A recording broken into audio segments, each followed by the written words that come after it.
जय हिंद।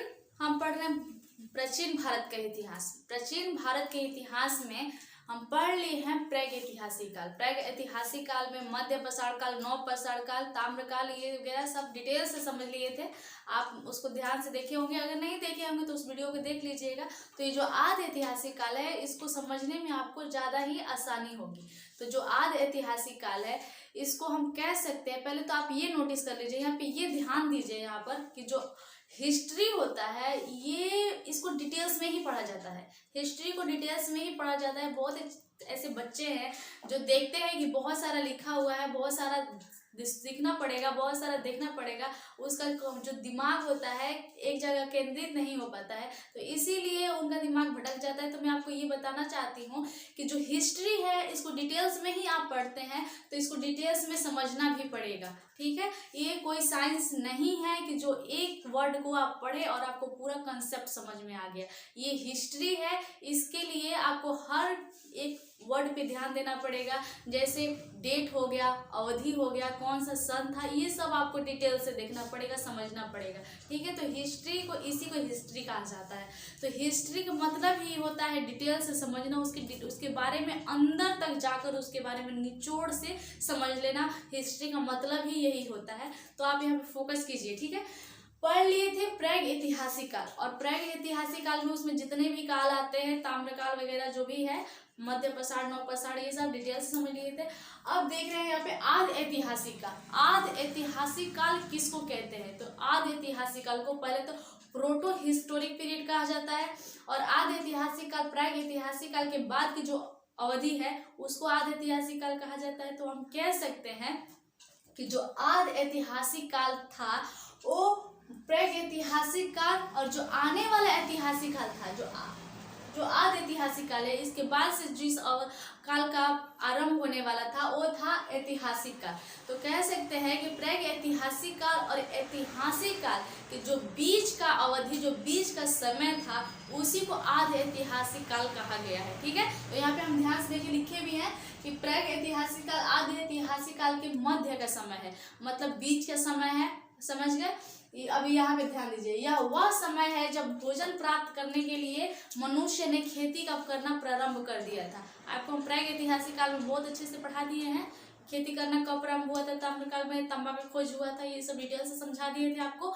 तो ये आदि ऐतिहासिक काल जो अवधि आया, प्रागैतिहासिक काल के बाद जो आदि ऐतिहासिक काल का आरंभ हुआ, तो उसमें क्या था कि जो मानव के द्वारा खेती करना जो था वो प्रारंभ कर दिए थे।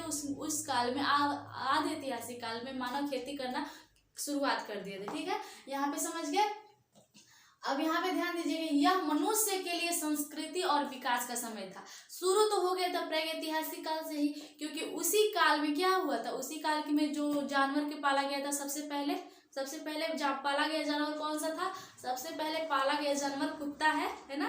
तो यहाँ पे ये मनुष्य के लिए संस्कृति और विकास का दौर था, मतलब उसमें तांबे की भी खोज हो गया, तो ऑब्वियसली ये विकास का समय था। मतलब कि वो जो उस समय के जो मानव थे वो छोटे छोटे औजारों से मतलब शिकार किया करते थे। तो विकास का समय इसलिए उनके लिए हो गया क्योंकि तांबे की खोज कर लिया उन्होंने, पहिए की भी खोज किया। तो खोज किया और तांबे की खोज करके उससे बड़ा सा औजार बनाकर शिकार करने के लिए उनको आसानी हो गया। तो इसीलिए जो उस टाइम के मानव थे उनके लिए ये संस्कृति और विकास मतलब डेवलपमेंट का समय था, ठीक है। इस काल में लेखन कला के प्रचलन के बाद भी लिख पढ़ी नहीं जा सकी। जो आदि ऐतिहासिक काल है, इस काल में लेखन कला थी, ठीक है, लेखन कला थी, प्रचलन थी लेखन कला की, लेकिन जो क्या लिखा गया उस काल में पढ़ा नहीं जा सका, ठीक है। उस काल में जो आदि ऐतिहासिक काल है उसमें लिखने वाला तो लिख ही दिया, लेकिन जो इस समय का जो भारत है उसको पढ़ नहीं पाया कि वो क्या लिखा गया है, कौन से शब्द में लिखा गया है, उसमें क्या उच्चारण होगा, ये किसी को नहीं पता है। लिखने वाला लिख दिया, लेकिन पढ़ने वाले को समझ में नहीं आया कि वो क्या लिखा है। आदि ऐतिहासिक काल की यहाँ पे बात हो रहा है, समझ गया। अब ध्यान से देखिए, इस काल के संबंध में जानकारी इनके पुरातत्व पर ही निर्भर है। जो आदि ऐतिहासिक काल है, जो इनके संबंध से जो जानकारियां हमें मिलती है, ये हमें कोई उनके जो लिखा है उनसे नहीं मिलती है, हमें समझ में नहीं आता है कि वो लिखा क्या है। जो उस समय के जो तत्व है, पुरातत्व है, जो देखने पर ही हमको पता चलता है कि उनके बारे में कुछ जानकारियां हमें मिलती हैं, उनके लिखने पे नहीं मिलती हैं कि वो क्या लिखे हैं, सिर्फ हमें उसके जो उस समय की जो चीजें थी उनको देखकर हमें ये अंदाजा लगा सकते हैं कि आदि ऐतिहासिक काल में कैसा था। ठीक है, तो इतनी बात क्लियर हो गई आपको। ठीक है, अब ध्यान दीजिए, यह हम कह सकते हैं कि उस समय के इतिहास जो ऐतिहासिक काल के पहले का है। तो जो ऐतिहासिक काल प्रारंभ हुआ, ठीक है, तो उसके पहले जो आया वो आदि ऐतिहासिक काल उसको कहा गया। तो हम आपको पहले ही यहाँ पे समझा दिए हैं, शुरुआत में ही हम आपको बता दिए हैं कि जो ऐतिहासिक काल है ये क्या है कि जो आदि ऐतिहासिक काल है उसके बाद प्रारंभ हुआ। ठीक है, बीच में जो आया वो आदि ऐतिहासिक काल है। तो यहाँ पे क्लियर है कि उस समय को क्या कहा गया है, ऐतिहासिक काल के पहले का समय। आदि ऐतिहासिक काल आने वाले समय का पहले का समय है, तथा जब लिपि अक्षर को उस समय के लोगों को ज्ञात थे लेकिन हम उसे पढ़ नहीं पाए। आपको हम पहले ही यहाँ पे क्लियर किए हैं, ध्यान से समझिए, हम पहले ही क्लियर कर दिए हैं आपको। ये एनसीईआरटी का बुक का है। ठीक है, यहाँ पे ध्यान दीजिए, ये एनसीईआरटी का बुक का है, हम आपको सिर्फ डिटेल से समझाने वाला काम कर रहे हैं, बाकी ये सब एनसीईआरटी का ही है। तो देखिए, हम आपको पहले ही बता दिए हैं कि जो उस समय मानव क्या लिखे थे उसको हमें कुछ नहीं पता चला। उस समय के जो मानव थे उनको लेखन कला की प्रचलन थी, उस टाइम लिखे भी थे, लेकिन क्या लिखे थे ये हमें समझ में नहीं आया है। ये आपको हम समझा दिए हैं, इस समय के मानव को ज्ञात नहीं है, हम लोग उसे पढ़ नहीं पाए, हम लोग उसे नहीं समझ पाए कि क्या लिखे हैं। यह काल आदि ऐतिहासिक काल के अंतर्गत आता है।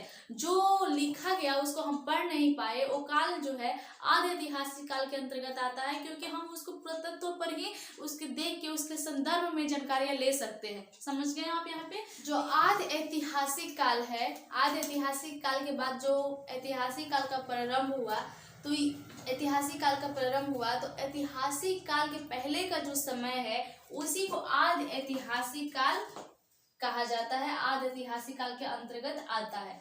जो आदि ऐतिहासिक काल है इसमें जो है सिंधु सभ्यता और वैदिक संस्कृति को भी रखा गया है। तो हम इसको नेक्स्ट पार्ट में बात करेंगे आपसे कि सिंधु सभ्यता और वैदिक संस्कृति दो भागों में, जो आदि ऐतिहासिक काल है इसको दो भागों में बांटा गया है, दो भागों में डिफाइन किया गया है। पहला है सिंधु सभ्यता और दूसरा है वैदिक संस्कृति। तो वैदिक संस्कृति, तो इसके बारे में हम नेक्स्ट पार्ट में बात करेंगे। तो पहले यहाँ पे ये समझिए कि आदि ऐतिहासिक काल में क्या, कौन सा विकास का समय था, कौन सा दौर चल रहा था, उसमें क्या क्या प्रोग्रेस हो गया था, ये सब डिटेल से हम समझ गए आदि ऐतिहासिक काल में। यहाँ पे एक चीज आप और नोटिस कर लीजिए, जो आदि ऐतिहासिक काल का काल अवधि है, इसका जो काल अवधि है ये 3000 ईसा पूर्व से, ठीक है, ईसा पूर्व से 600 ईसा पूर्व माना जाता है। ठीक है, ये समझ गए। जो आदि ऐतिहासिक काल का जो काल अवधि है उसको 3000 ईसा पूर्व से 6000 ईसा पूर्व माना जाती है। ठीक है, तो यहाँ पे जो आदि ऐतिहासिक काल का है ये छोटा सा टॉपिक है, इतना समझ गए। इसके बारे में जो आदि ऐतिहासिक काल है दो भागों में डिफाइन किया गया है, सिंधु सभ्यता और वैदिक संस्कृति। तो सिंधु सभ्यता और वैदिक संस्कृति को हम दूसरे पार्ट में देखेंगे। तब तक आप इसका एक स्क्रीनशॉट लीजिए, फिर नेक्स्ट वीडियो में आपसे बात करेंगे।